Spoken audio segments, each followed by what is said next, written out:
More than a century ago, the best advice that newspaper editor Horace Greeley could give was "Go west, young man." Well, today it might be "Learn to code, young man and woman." People who know how to program computers, or at least know how to use them to solve problems, are in demand across our region and across the country.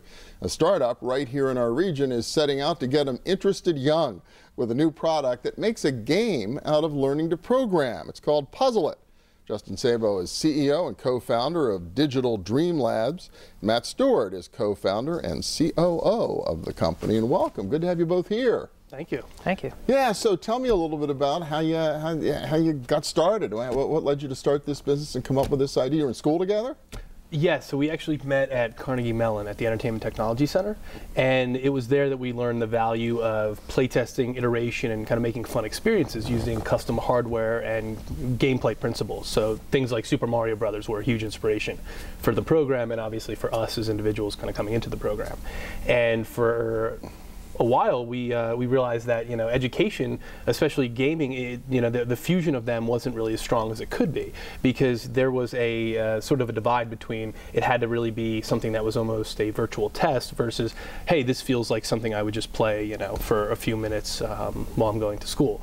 So we wanted to kind of fuse those ideas together and make it something that didn't feel like a test but still had kind of that educational root. So as kids were playing it, they were learning coding skills, but they weren't really realizing it. Yeah, and you think a demand to learn coding skills? Do you think is that an issue or an opportunity out there?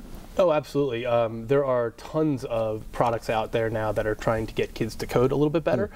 Very few of them, though, are offering more of a hands-on experience, which is what we're offering, and it has both the that virtual component, but then the physical component. All right, well, let's see a little bit about how this works, Matt. What's going on here with Puzzle It? So what we have here are our Puzzlets, which are the small tiles, and what they allow the children to do is put together a sequence of steps in the in-game that lives on the iPad or the computer.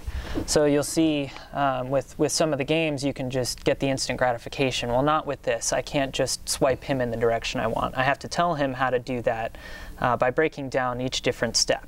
And the way to do that is by placing one of the Puzzlet tiles in the play tray here, and it senses that wirelessly and then tells the game what tile that is. It doesn't happen until I tap on the screen, though, so I'm going to load up a couple of actions here.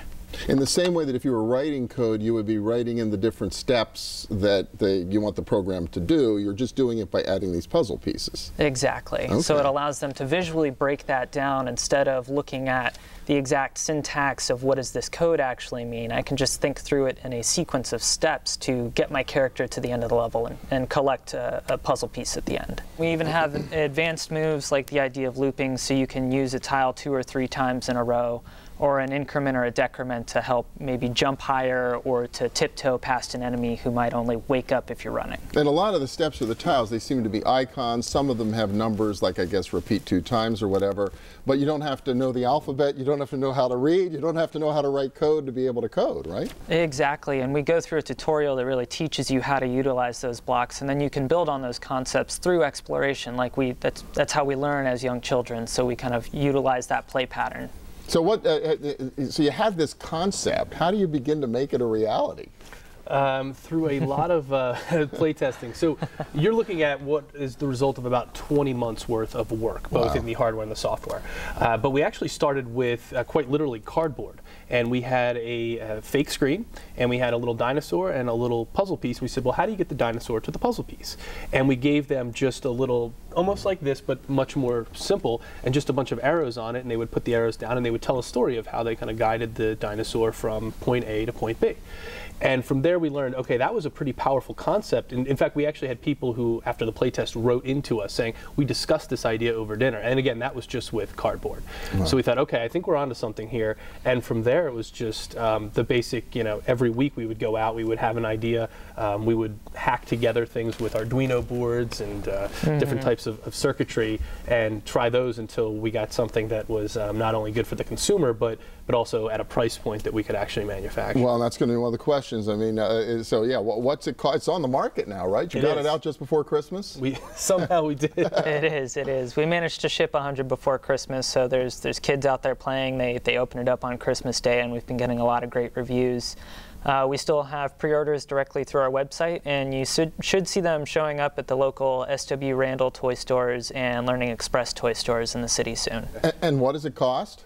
So it's $100 for the starter set, and that includes the play tray, which again Matt mentioned was wireless Bluetooth. It's got a rechargeable battery, so it's very easy to use, connects right to your tablet or computer. And then it also includes a free game, which is the 22 Puzzlets and the software download. So $100 for the whole thing, the whole system in a game. That's a deal, considering a video game nowadays can cost $70.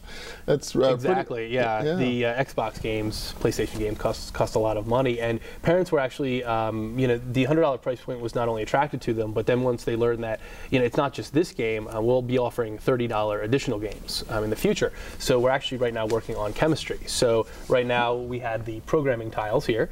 Well, we're going to be offering atom tiles. So those things will actually be little hydrogens, oxygens that you'll buy, and then you'll be able to play through a really fun chemistry game. Really cool. Well, it's exciting to see you guys bringing this to life here in our region. The company's called Digital Dream Labs. The product's Puzzlets. You can get it online right now. Yes. Order from, what's your website? DigitalDreamLabs.com. DigitalDreamLabs.com. Well, congratulations. Best of luck with this. Thank you. Thank you. And next up, a report card on Pittsburgh's public schools. This one, 10 years in the making. Stay with us.